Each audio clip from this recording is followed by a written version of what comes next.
Biodiversity Act 2002, Forest Rights Act 2006, okay, so National Green Tribunal Act 2010, and then Campa Act 2016. Total of 10 environmental laws. You have to study this in very, very detailed manner. We can expect a direct question out of this. 18 questions. Okay, so if you take the average, you get around 18 questions out of 100. Exclusively from environment. So that when you go to exam hall, you can confidently say, मेरे पास है environment and geography. Right?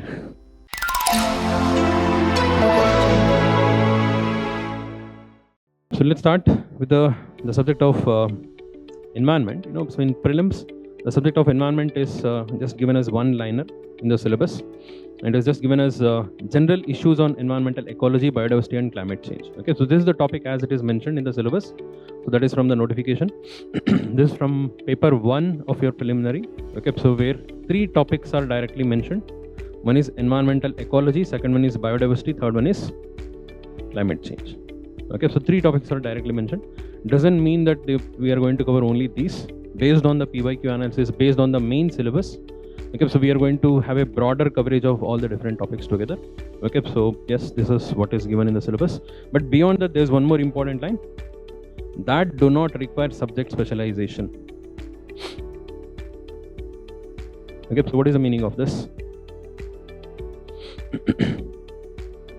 So this is the only subject where this line has been added. If you see any other subject, this line is not there. Only in the topic of environment, only in the subject of environment, UPSC is expecting that you study in such a manner that you don't study in too technical manner. You don't need a subject specialization here. Okay, so in fact, if you go ideally, you don't have to read environment as such. Okay, so because we all live in an environment, we all are surrounded by environment, natural environment, we are all impacted by this surrounding environment. We all should be aware of what is happening. Okay, so as because let's say if we are talking about air pollution, Delhi's air pollution, all of you are impacted by it. You should know what is air pollution, why is it so. As a common man, even if you think from a common man's perspective also, you should be aware of what is happening, right? If you talk about the climate change is impacting everyone on the earth. Is that right? You should know what is climate change, what is global warming. So in that sense, it is being discussed. Okay, so none of these environmental related topics, none of these environmental related subjects require a subject specialization. Okay, so in other subjects you may need it. In polity, you need to go in little bit detail regarding the provisions of the Indian Constitution, which may not be known by a common man. Okay, so in economics, you may have to read about certain basic terms, which goes in little bit more detail, which may not be aware. Even though he is impacted by it, he may not be aware of it. Is that right? But in environment, nothing is too specific, nothing is too technical. It is most of it is little bit more general in the sense. Okay, so and we have to worry in the common practical aspect. We have to study in this common practical aspect only. You don't have to go in too detailed manner. That is the idea, that is why it is specifically mentioned here. Okay, so keep this in mind. Now, based on the PYQ analysis and based on the syllabus of prelims as well as mains, because so in prelim syllabus there are certain hints, in main syllabus there are certain hints. Combining together, we can say there are a total of 6 divisions inside this environment. Right? This is the traditional divisions. First one is ecology. Ecology talks about ecosystem, food chain, food web, ecological pyramid, different types of interactions, right? Biogeochemical cycles, right? Different types of ecosystems, biomes, and adaptations required, wetlands, peatlands, all of these basic understanding is covered here. Okay, so second is biodiversity. What is biodiversity? What is biodiversity? What is biological diversity? Bio is life, diversity is variability. The variety of life which is present on the earth is called as the diversity of life. Okay, so earth is the only known planet to host life, and the life on the earth is huge in terms of variety. It's not just one species. There's all different types of species are present. Okay, so and their interaction and their variety and the issues associated with them. Okay, so whether it is their conservation, different methods of conservation. Okay, so or what are the threats faced by them, how to deal with that. All that study is basically biodiversity. And this is where the questions comes on the wildlife. You must have heard about the questions on wildlife species. Yes or no? Okay, so in elephant, they follow matriarchy. Okay, so leopards mark their territory with the help of scent marking. Okay, so yes or no, all of these questions are from here. Very interesting. It will be difficult also. Okay, so that is the area of biodiversity. Then comes environmental degradation. Environmental degradation is basically about all the different types of issues which we are facing. Different types of pollution. Okay, so air pollution, water pollution, soil pollution, land degradation, deforestation, climate change, global warming, ozone depletion. Okay, so all of these issues, particularly most importantly here in the prelims point of view, the causes of them. Every year you will find few questions which are related to the sources of different types of pollutants. Whether this is a source of plastic, whether this is a source of so air pollution or not. Okay, so in that, from which area, which are the industries, what are the following are the important sources of, let's say, oxides of nitrogen or not. Definitely 1 or 2 questions are going to be there about this. Very, very important for prelims. Conservation, again, major initiatives which we are taking to protect our environment. Okay, so different types of conventions, different protocols. Okay, so agreements, international organizations, domestically, domestically environmental laws. There are a total of 10 environmental laws, if you know. Okay, so can somebody tell me what are the environmental laws? Wildlife Protection Act, Biodiversity Act, Forest Rights Act. Okay. Is it 10? Air Act, Water Act, good. National Green Tribunal Act. Okay, let me give you a chronology. Okay, so first one, Indian Forest Act 1927, Wildlife Protection Act 1972. Okay, so Air Act 1974, Forest Conservation Act 1980. Okay, so sorry, Water Act 1974, Forest Conservation Act 1980, Air Act 1981. Okay, so 5 ho gaya. Environment Protection Act 1986, Biodiversity Act 2002, Forest Rights Act 2006. Okay, so National Green Tribunal Act 2010, and then CAMPA Act 2016. Total of 10 environmental laws. You have to study this in very, very detailed manner. We can expect a direct question out of this. 10 environmental laws, you have to be totally thorough about this. In that, 3 laws have been recently amended. You need to go through this amended provisions in little bit more detailed manner. Wildlife Protection Act, Biodiversity Act, and Forest Conservation Act. Fine? So you have to be completely thorough. All of this about the conservation. Okay, so acts, policies, plans, rules. There are many rules. Plastic waste management rules, e-waste management rules, hazardous waste management rules. Okay, so all different variety of rules should be studied in detail here. Okay, so and also important schemes and programs. Okay, so all of it, either you can club it together and read it. Let's say you're talking about air pollution. After covering all the aspects of air pollution, also cover the initiatives for air pollution, internationally as well as nationally. You're talking about climate change. Along with climate change, all the important initiatives for, so reducing the impacts of climate change, like this, either parallelly or separately, up to you. Sustainable development is another completely big area.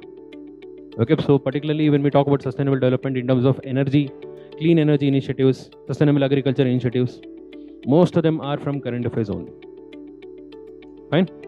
Okay, that is sustainable development. And EIA and environmental ethics is a very brief idea, so you don't need it for specifically for prelims. EIA is required for prelims also. Okay, so rules for EIA, right? So we can say this is the broader division of this topics under environment. I want you to be clear with this, so that our further discussions, whenever we pick up a particular topic, you should be able to relate, okay, so this is related to this particular section. Because unlike geography, you don't have a very clearly demarcated areas in environment. Okay, if you take any random book in the market, you will find divisions in a different manner. Okay, so this is also nothing fixed. This is how I teach in the class. So this is how I'm going to cover the current affairs topics also.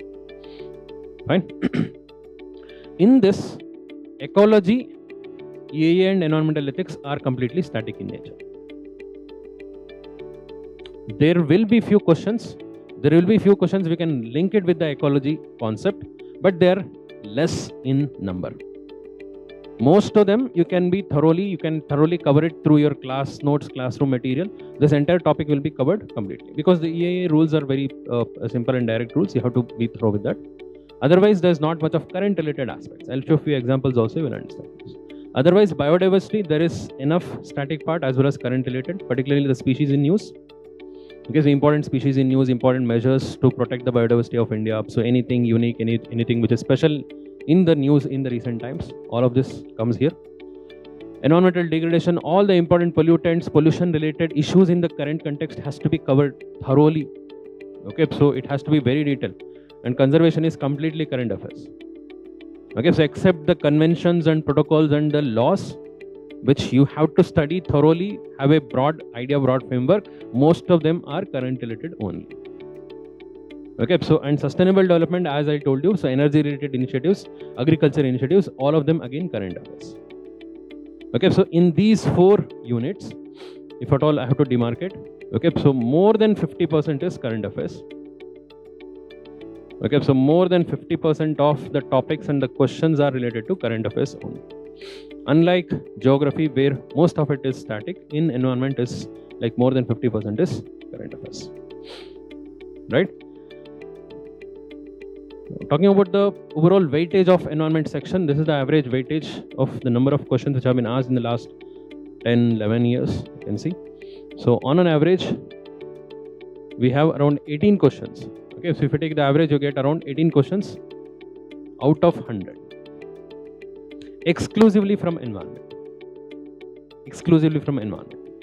Okay, so I'm telling you the weightage because people usually so consider this to be a minor section. Okay, so environment तो geography के साथ में हो जाएगा, है ना? So people used to think like that. Now they have started to realize this. It's a major section. This 18 doesn't include any question from geography. In the last 3-4 years, if I consider the weightage of geography has increased, there again we are expecting around 17 to 18 questions from geography also, exclusively geography.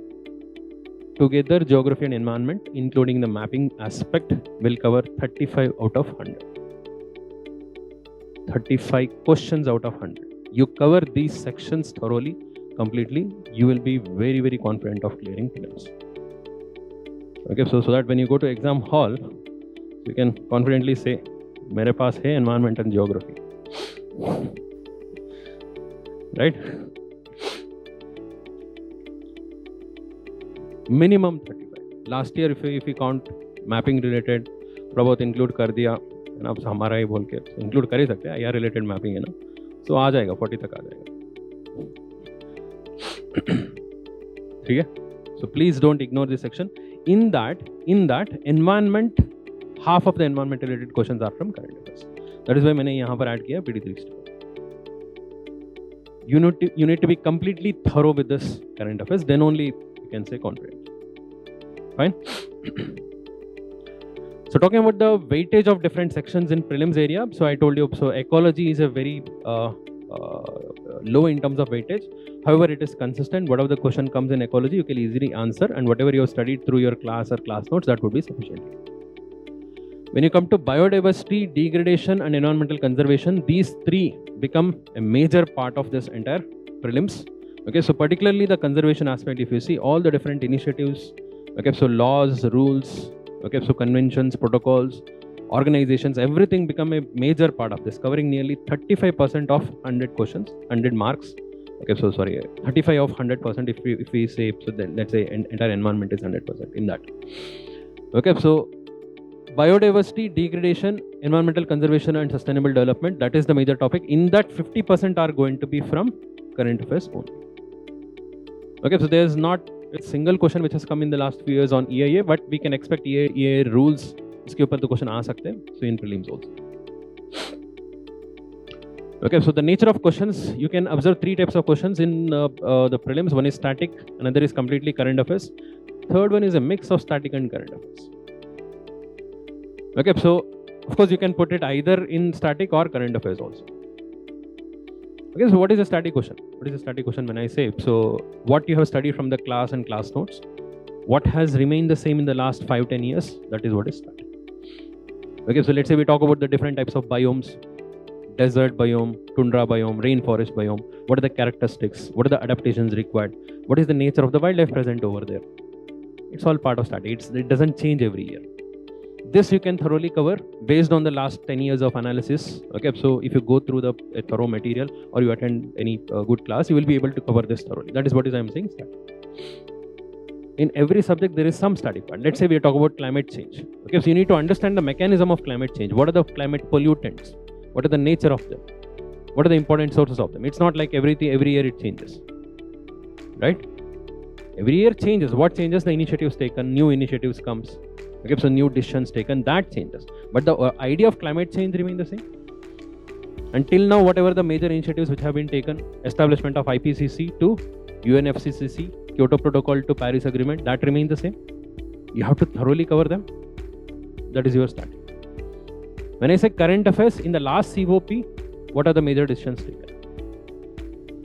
Okay, so, but without understanding this, you cannot understand that. Both are very much linked. That is why maximum number of questions come here. Both are very closely linked. Okay, so please ensure that your static part is also clear. Okay, so it's nothing like you will study only static part or you will study only current affairs part. Both should be integrated. I'll try to cover as much as possible whenever we take up a topic here. I'll try to bring the background and cover the static in brief. Okay, so then also cover the current affairs.